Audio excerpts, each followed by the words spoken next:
ಸಾಹೇಬ್ ಅಂಬೇಡ್ಕರ್ ಅವರಿಗೆ, ಹಸಿರು ಕ್ರಾಂತಿ ಹರಿಕಾರ ಡಾಕ್ಟರ್ ಬಾಬು ಜಗಜೀವರಾಮ್ ಅವರಿಗೆ, ಹಸಿರು ಕ್ರಾಂತಿ ಹರಿಕಾರ ಡಾಕ್ಟರ್ ಬಾಬು ಜಗಜೀವರಾಮ್ ಅವರಿಗೆ.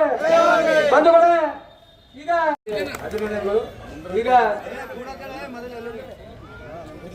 ಜೈ ಮಾದಿಗ, ಜೈ ಮಾದಿಗ, ಜೈ ಮಾದಿಗ.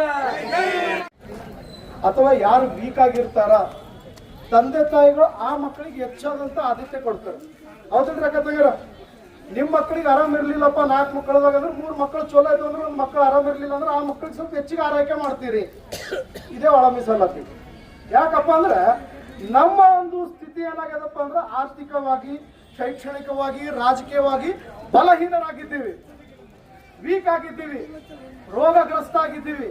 ಈಗ ಇಲ್ಲಿರ್ತಕ್ಕಂಥ ರಾಜ್ಯದಲ್ಲಿರ್ತಕ್ಕಂಥ ಸರ್ಕಾರ ತಾಯಿ ಸ್ಥಾನದಾಗಿದ್ದು ನಮಗ ಆರೈಕೆ ಮಾಡೋದಕ್ಕಾಗ್ಯದ.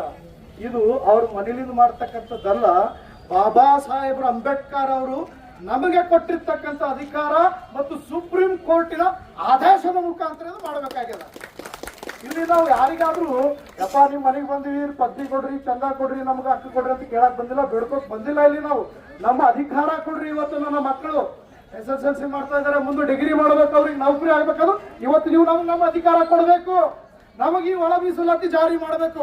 ಅವಾಗ ಮಾತ್ರ ನನ್ನ ಮಗ IAS, KS, UPS ಆಗಕ್ ಸಾಧ್ಯ, ನನ್ನ ಮಗ ಡಾಕ್ಟರ್ ಆಗಕ್ ಸಾಧ್ಯ. ಇಲ್ಲ ಅಂದ್ರ ನಾನು ಇವತ್ತು ಪ್ಲಂಬರ್ ಇದ್ದೀನಿ, ನಾನು ಇವತ್ತು ಚಮಾರ್ ಇದ್ದೀನಿ, ನಾನು ಇವತ್ತು ಮೆಟ್ಟಲ್ ಆಗತ್ತೀನಿ ಅಂದ್ರೆ ನಂದೇನು ದುಕಾನದಲ್ಲ, ಅದು ನನ್ನ ಮಗ ನಡೆಸ್ಕೊಂಡು ಹೋಗ್ಬೇಕಾಗ್ತದ.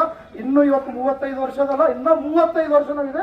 ಹೋರಾಟ ಮಾಡಿದ್ರು ನಮ್ಮ ಒಂದು ಜಾತಿ, ನಮ್ಮ ಒಂದು ಮಕ್ಕಳ ಭವಿಷ್ಯ ಸದೃಢ ಆಗಲ್ಲ. ಅದು ಸದೃಢ ಆಗ್ಬೇಕಾದ್ರೆ ಇವತ್ತು ನಾವೆಲ್ಲರೂ ಎಚ್ಚೆತ್ಕೊಳ್ಬೇಕು. ಎಲ್ರು ಏನ್ ಮಾಡ್ಬೇಕು ಗೊತ್ತದ? ತನು ಮನ ಧನದಿಂದ ಈ ಹೋರಾಟ ಮಾಡ್ಬೇಕಾಗ್ಯದ. ಈಗ ಒಬ್ಬ ಯುದ್ಧಕ್ಕೆ ಹೋಗಿರ್ತಾನ, ಬಾಣಗಳಿರ್ತಾವಲ್ಲ, ಬಾಣ ತಗೊಂಡು ಎದುರೊಳಗೆ ಹೊಡಿಬೇಕೀಗ. ಎದುರೊಳಗೆ ಹೊಡಿಬೇಕಾದ್ರೆ ಬಾಣ ಕಲ್ಲ ಸತ್ತಿರ್ತಾವ. ಅವನ ರಥದಾಗ ಇನ್ನೊಬ್ಬ ಇರ್ತಾನ, ಅವ್ನ ಬತ್ತಳಿಕೆ ತುಂಬುತ್ತಿರ್ತಾನವ, ಅವ್ನ ಬತ್ತಳಿಕೆ ತುಂಬ್ತಿರ್ತಾನ. ನೀ ಹಿಂದೆ ನೋಡಿ ಬಾಣ ತಗೋಕ್ ವಿಚಾರ ಮಾಡಬೇಡ, ನಾ ಎಲ್ಲಾ ಬತ್ತಳಿಕೆ ತುಂಬ್ತಾ ಇದೀನಿ, ನೀವ್ ಮುಂದೆ ನೋಡಿ ಬರೀ ವಾರ ಮಾಡಂತಿರ್ತಾನ. ಹಂಗ ಹಿಂದಿರ್ತಕ್ಕಂಥ ಎಲ್ಲಾ ರಾಜಕೀಯ ವ್ಯಕ್ತಿಗಳು, ದಲಿತ ಪರ ಸಂಘಟನೆ ನಾಯಕರುಗಳು ಈ ಒಂದು ಹೋರಾಟಕ್ಕೆ ನೀವು ಬಲ ಕೊಡಬೇಕು. ಹಿಂದೆ ನಿಂತಕ್ಕಿಂದು ಯಾವುದೇ ವಿಷಯವಾಗಿ, ಆರ್ಥಿಕವಾಗಿ, ಶೈಕ್ಷಣಿಕವಾಗಿ ನಾವು ಹೋರಾಟ ಮಾಡ್ತಕ್ಕಂಥ ಸಮಯದಲ್ಲಿ ಧನ ಸಹಾಯವಾಗಿರ್ಬೋದು, ಏನಾಗಿರ್ಬೋದು, ಹಿಂದೆ ನಿಂತು ಹೋರಾಟ ಮಾಡ್ತಕ್ಕಂಥ ಬತ್ತಳಿಕೆಯನ್ನು ತುಂಬತಕ್ಕಂಥ ಕೆಲಸ ಮಾಡಬೇಕು.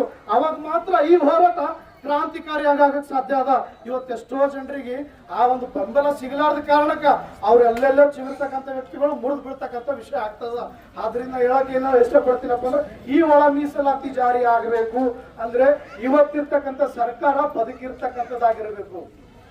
ಯಾಕಂದ್ರೆ ಸತ್ತರ ಮುಂದೆ ವೇಟ್ ಹಾಕಿ ಅದು ಕೊಡೋದು ಎಲ್ಲಿ ಬಡ್ಕೊಂಡ್ ಹೋಗ್ತೀವಿ, ಅದಕ್ಕೂ ನೀ ಎದಿಗೆ ಬಡದಾಳ್ತೀವಿ. ಆದ್ರೂ ಎದ್ದಳಲ್ಲ. ಇವತ್ತು ಕಿವುಡು ಸರ್ಕಾರ ಆಗ್ಯದ, ಮೂಗು ಸರ್ಕಾರ ಆಗ್ಯದ, ಸತ್ತಿರ್ತಕ್ಕಂಥ ಸರ್ಕಾರ ಆಗ್ಯದ. ಆದ್ರಿಂದ ಈ ಒಂದು ಸಮಯದಲ್ಲಿ ಸಿದ್ದರಾಮಯ್ಯ ಸರ್ಕಾರಕ್ಕೆ ನಾವು ಎಚ್ಚರಿಕೆ ಕೊಡೋದೇನಂದ್ರೆ, ನೀವು ಮಾದಿಗರನ್ನು ಕಡೆಗಣಿಸೋದಾದ್ರೆ ಮುಂಬರ್ತಕ್ಕಂಥ ದಿನಗಳಲ್ಲಿ ನಿಜವಾಗಲೂ ನೀವು ಸತ್ತಂತ ಸರ್ಕಾರದ ರೀತಿಯಲ್ಲಿ ಅಧಿಕಾರ ಕೊಳ್ಗೊಳ್ಬೇಕಾಗ್ತದ. ನಿಮ್ಮ ಅಧಿಕಾರ ನಾವು ಮಾದಿಗರು ಮೊದಲೊಂದು ಸರ್ತಿ ಕಳೆದಿದ್ದೆವು, ಮುಂದೂ ಸಹ ನಾವು ಕಳ್ಳಕ್ಕೆ ಸಿದ್ಧರಾಗಿದ್ದೀವಿ. ಆದ್ದರಿಂದ ಮುಂಬರ್ತಕ್ಕಂಥ ನಮ್ಮ ಒಂದು ಈ ಒಂದು ಬೇಡಿಕೆ ಒಳ ಮೀಸಲಾತಿ, ಪರಿಪೂರ್ಣ ಒಳ ಮೀಸಲಾತಿ, ಸಂಪೂರ್ಣ ಒಳ ಮೀಸಲಾತಿ ಜಾರಿ ಮಾಡಬೇಕಂತೇಳಿ ಸಿದ್ದರಾಮಯ್ಯ ಸರ್ಕಾರದವರಿಗೆ ಸನ್ಮಾನ್ಯ ಶ್ರೀ ಗುಲ್ಬರ್ಗ ಉಸ್ತುವಾರಿ ಸಚಿವರ ಮೂಲಕ ನಾವೊಂದು ಈ ಒಂದು ಮನವಿ ಪತ್ರ ಕೊಡ್ತಕ್ಕಂಥ ಮುಖಾಂತರ ಕೇಳ್ಕೊಳ್ತೀವಿ ಅಂತ ಹೇಳ್ತಾ ನನ್ನ